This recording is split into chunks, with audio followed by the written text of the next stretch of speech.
Hello guys, চলে এসেছি মুগনির পাকনা পুকনি নিয়ে। বলো তো কি বানাবো আজকে? ঠিকই ধরেছো, আজকে তৈরি করবো চিকেন উইংস।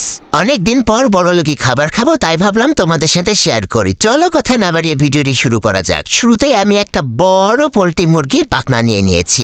অনেক দিন ধরে আমি এই পাখনাগুলো জমিয়েছি বাপু তোমাদেরকে রেসিপি দেখানোর জন্য। প্রথমে দিয়ে দিলাম পরিমাণ মতো লবণ, পরিমাণ মতো শুকনা মরিচের গুঁড়া, একটু গোলমরিচের গুঁড়া, একটু আদা বাটা, একটু রসুন বাটা।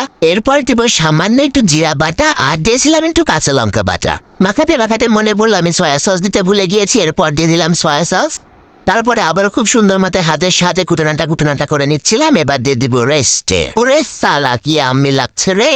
আমি আধা ঘন্টা মতো রেস্টে রেখেছিলাম। এরপর কোনা কাঞ্চি থেকে আমি একটু ময়দা কুড়িয়ে পেয়েছি, সেটুকু নিয়ে আসলাম। এক কোটা ভরেছিল একটু কর্নফ্লাওয়ার, সেটা দিয়ে দিলাম। আর দিয়েছিলাম সামান্য একটু লবণ, সেটা কি বেউনে কেটে গিয়েছে। তোমরা কিন্তু অবশ্যই লবণটা দিয়ে দিবা। এই তো রেস্টে রাখার পরে আমি মুরগির মাংসগুলো নিয়ে চলে এসেছি। তারপরে এর মিজুর দিয়ে খুব সুন্দর করে গায়ে এগুলো মাখাতে হবে। চাপ দিয়ে দিয়েছে এপে খুব ভালো মতো আমি এখানে ময়দাগুলোকে মাখিয়ে নিচ্ছিলাম। দেখেছো সাদা বুত হয়ে গেছে একেবারে। হি।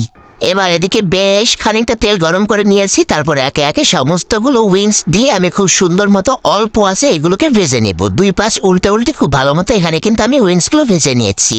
অবশ্যই লো হিটে ভাজবে, না হলে কিন্তু উইংসগুলো পুড়ে যাবে, আবার অন্যদিকে সিদ্ধ হবে না। যাই হোক, উইংসগুলো ভাজা শেষ। এবার আমি সেই তেলের মধ্যেই দিয়ে দিয়েছি বেশ কিছুটা রসুন কুচি। তারপর খুব সুন্দরভাবে একটু ভেজে নেব।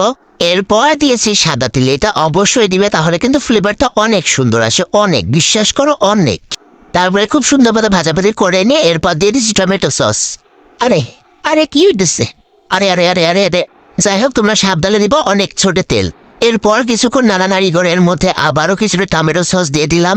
জানো আমার টমেটো সস দিয়ে মনে ভরছিল না। যাই হোক, তারপরে যে ম্যারিনেট করা একটু ঝোল ছিল সেটা অ্যাড করেছি। তারপর খুব সুন্দর করে মিক্স করে নিচ্ছিলাম।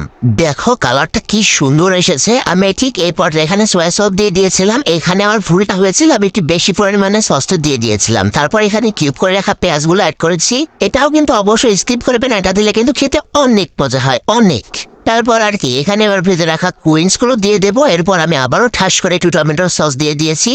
যাই হোক, আমার বর দেখলে আবার মারবে, এতগুলো টমেটো সস আমি এই খাবারে ব্যবহার করেছিলাম। তোমাদের বাসায় ক্যাপসিকাম থাকলে সেটাও অ্যাড করতে পারো, তাহলেও কিন্তু অনেক মজা হয়। যাই হোক, তারপর আমি মিক্স করে নিয়েছিলাম। আর একটু টেস্টের জন্য আর ঝালের জন্য আমি এখানে শুকনো মরিচের গুঁড়ো অ্যাড করেছি। তোমরা যারা চিলি ফ্লেক্স অ্যাড করতে পারো।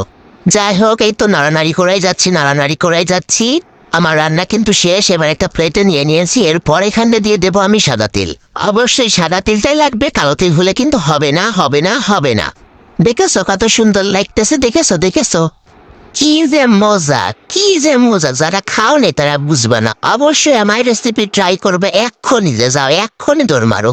আর অবশ্যই রাইন্দা বেড়ে কিন্তু বলবা খাতে কিরম হয়েছিল। কমেন্ট না করে খালি কিন্তু পেট খারাপ হবে না করে দিলাম। যাই হোক, এবার আমি খাতে চলে যাই। তোমরা ভালো থেকো গাইস, টাটা। দেখা হবে আবার নেক্সট ভিডিওতে।